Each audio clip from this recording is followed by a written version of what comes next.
Assalamualaikum warahmatullahi wabarakatuh. Nama saya Nur Safira Anggraini dari jurusan Bahasa dan Sastra Arab YIN Tulungagung, mau menjawab pertanyaan sebagai penilaian UTS. Pertama, apa perbedaan fonetik dan fonemik? Perbedaannya ialah fonetik adalah bidang linguistik yang mempelajari bunyi bahasa tanpa memperhatikan apakah bunyi tersebut mempunyai fungsi sebagai pembeda makna atau tidak. Fonemik ialah kesatuan bunyi terkecil dari suatu bahasa yang berfungsi membedakan makna. Lalu, urgensi fonologi dalam ilmu aswat. Ilmu aswat ialah cabang ilmu bahasa yang membahas perihal bunyi ucapan, yang dimana di dalamnya mempelajari bagaimana mengucapkan kata tersebut secara benar dan fasih. Hal ini penting sekali bagi orang yang akan belajar bahasa Arab, terutama orang asing, sebagai landasan dasar. Seperti contoh kata abiduna. Pentingnya kita mempelajari fonologi ialah agar kita mengucapkan bahasa Arab tersebut menjadi fasih dan benar. Pada kata abiduna, jikalau kita tidak mempelajari fonologi, maka abiduna menjadi abiduna, tidak diucapkan secara fasih dan benar seperti abiduna. Yang kedua, bagaimana sejarah fonologi secara umum dan dalam khasanah linguistik. Fonologi secara etimologi berasal dari kata fon, artinya bunyi, dan logos yang berarti ilmu, atau fon yang artinya bunyi dan logos yang artinya ilmu. Bunyi yang dipelajari dalam fonologi ialah fonem, atau bunyi bahasa yang dapat membedakan arti dalam bahasa lisan ataupun tulis yang digunakan oleh manusia. Lalu secara istilah diartikan sebagai bagian dari kajian linguistik yang mempelajari, membahas, membicarakan, dan menganalisis bunyi-bunyi bahasa yang diproduksi oleh alat ucap manusia. Lalu dalam khasanah linguistik, bahasa merupakan serangkaian bunyi yang digunakan oleh seseorang dalam mengungkap maksud di dalam pikirannya yang sesuai dengan kehendaknya, melibatkan dua unsur pokok, yaitu dasar keterampilan bahasa sebagai tutur kata yang diucapkan dan didengar, sehingga pengutaraan buah pikiran dan perasaan ini dipahami lawan bicaranya melalui bunyi tersebut. Yang ketiga, gambarkan alat ucap dan berikan penjelasannya. Berikut cara kerja alat-alat ucap. 1. Paru-paru. Paru-paru merupakan sumber arus udara yang merupakan syarat mutlak untuk terjadinya bunyi bahasa. 2. Pangkal tenggorok atau laring, pita suara, glotis, dan epiglotis. Di antara pita suara terdapat glotis. Glotis inilah yang menjadi awal terjadinya bunyi bahasa dalam proses produksi bunyi tersebut. 3. Rongga kerongkongan atau faring. Faring atau rongga kerongkongan adalah sebuah rongga yang terletak di antara pangkal tenggorok dengan rongga mulut dan rongga hidung. Faring berfungsi sebagai tabung udara yang akan ikut bergetar bila pita suara bergetar. 4. Langit-langit lunak atau venum, anak tekak atau uvula, dan pangkal lidah atau dorsum.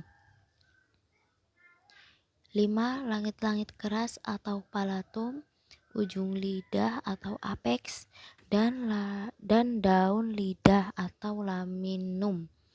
Dalam pembentukan bunyi-bunyi bahasa, langit-langit keras atau palatum berlaku sebagai pasif artikulator yang diam dan tidak bergerak.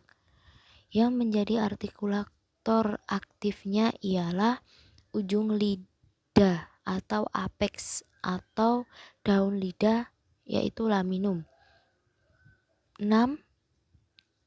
Jeruk gigi atau alveolum, apex, dan daun lidah atau laminum.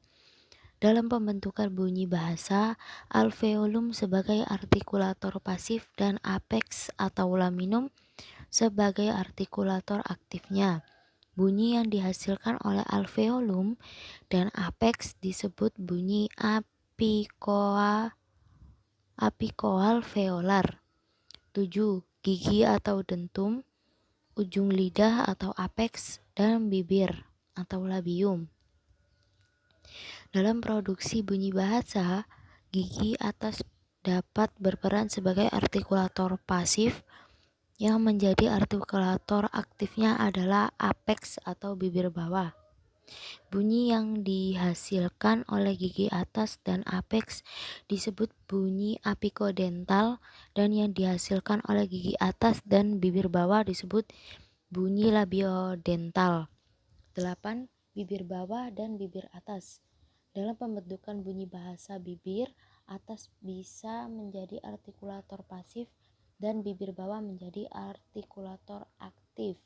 Bunyi yang dihasilkan disebut bunyi bilabial. 9. Lidah. Lidah terbagi atas 4 bagian, yaitu ujung lidah, daun lidah, punggung atau pangkal lidah, dan akar lidah. Lidah dengan bagian-bagiannya dalam pembentukan bunyi bahasa selalu menjadi artikulator pasifnya. 10. Mulut dan rongga mulut.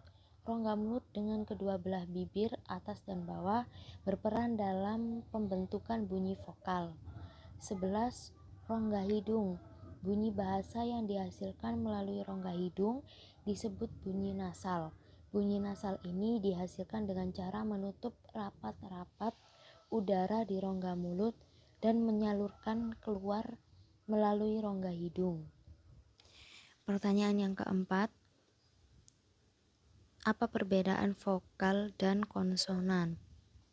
Vokal ialah bunyi-bunyi yang keluar dari alat ucap yang tidak dapat atau tidak mendapat hambatan sedikit pun, baik secara tertutup maupun adanya penyempitan di saat penuturannya. Sedangkan konsonan artinya bunyi yang dihasilkan dengan melibatkan penyempitan atau penutupan pada daerah artikulasi. Contoh vokal yaitu fataha yang artinya membuka. Pada konsonan batnun yang artinya perut. Lalu nomor 5, apa perbedaan transkripsi grafemis dan fonetis serta berikan contohnya.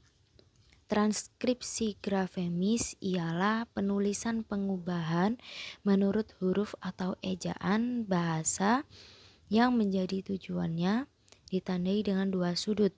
Contoh, baru menjadi B, A, R, U.